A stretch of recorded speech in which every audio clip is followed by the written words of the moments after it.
Hello and welcome to day 13 of our district campaign MALENADU ULISI. Let me start by giving you a timeline. In 2013, Uttarakhand received 847% more rainfall than normal in a multi-day cloud burst which killed more than 4,000 people officially. In 2014, the deadly floods which hit Kashmir killed more than 500 people. In 2015, Chennai received an intense rainfall of more than 290 mm in a single day, which is considered as the biggest for the century for the city of Chennai. In 2015 and 16, more than 330 million people in India were affected by drought. The floods which devastated Kerala in 2018 was considered as among the 5 major extreme flood events in the world between 2015 and 2019. Currently, the floods which are going on in Assam and Bihar have killed more than 120 people and have affected more than 27 lakh people. The list goes on. These are the impacts of a phenomena which we call as climate change. Climate change is considered as one of the biggest problems humanity is going to face in the coming future. It is considered as an existential threat and as the greatest disruptor the world has ever seen. To understand what climate change is a phenomena in which you are going to witness extreme weather conditions like flooding, droughts, heat waves, cyclones. Not just this, climate change will also impact our entire ecosystems. Our entire ecosystems are going to collapse. Forest fires will be more common. Because of ocean acidification, we are going to witness coral bleaching. We are also going to witness sea level rising. But what we need to understand is this climate change is not a scientific phenomena, but it also has an impact on socio-political and economic fronts as well. Because of climate change, we are also going to witness massive migrations throughout the world. We are going to witness civil wars for water and for massive migrations. We are going to witness that the pandemics are going to be more frequent. We will witness a problem of food security, of water, and also we are going to witness economic meltdowns and also fall in the productivity of human labor. But when we come to India, the case of India is unique as it stands at crossroads between development and sustainability.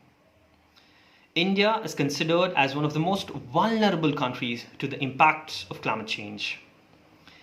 Many reports have indicated that in the coming years, India will face the major brunt of the phenomena of climate change. It is being predicted that by 2030, more than 40 million people in India will have to migrate across Indian subcontinent because of climate change. It is also being predicted that the farm income will fall by 25%. Many cities will run out of groundwater by 2030. Niti Aayog has said that more than 21 Indian cities, especially Bangalore, will run out of groundwater in the coming future. Cities like Kolkata and Mumbai might get submerged by 2050. And it is also being projected that the temperature in India will rise by about 4.4 degrees Celsius by the end of the century, which is going to have an immense stress on Indian ecosystems, agriculture, food, and public health. We need to act now. We need to stop the impact of climate change. We need to find solutions to mitigate and to start adapting to the problems of climate change. But what we see right now is India is going in an opposite direction. We are destroying our entire ecosystems. We are giving away lands to mining corporations, thermal power plants, to highway projects, and to large dams without consulting the environmentalist and without thinking amply about the situation. We are also diluting our environmental laws. The present EIA draft of 2020 is laughable since it has completely diluted the environmental laws and given a free hand to the corporates and corporations to create a havoc to our environment. And also, environmentalists in India are being jailed, have been termed as anti-national, and have been charged by many organizations, have been charged by UAP as well. And India, we are also turning into an ultra-consumeristic society. We need to act now. To act now, what we need to understand is we need to work on three basic levels. We need to work on individual level, we need to work on collective level, and we need to start intervening at policy interventions as well. On individual levels, we need to start being more environmental conscious. We need to be more environmental conscious. We need to lessen our carbon footprints. Collective levels, we need to form forums and collectives and eco clubs. We need to sensitize people about this issue of climate change and environmental degradation. We need to sensitize our kids in understanding how nature works and how we as human beings need to work with nature.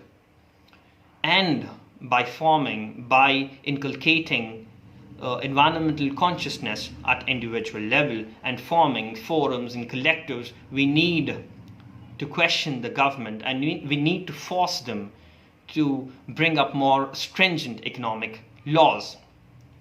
We need to join hands. That's why we at SIO Karnataka and SIO Shimoga welcome you all to our campaign, to participate in our campaign and join hands to fight against this crisis of climate change and to build a better future for tomorrow. Thank you.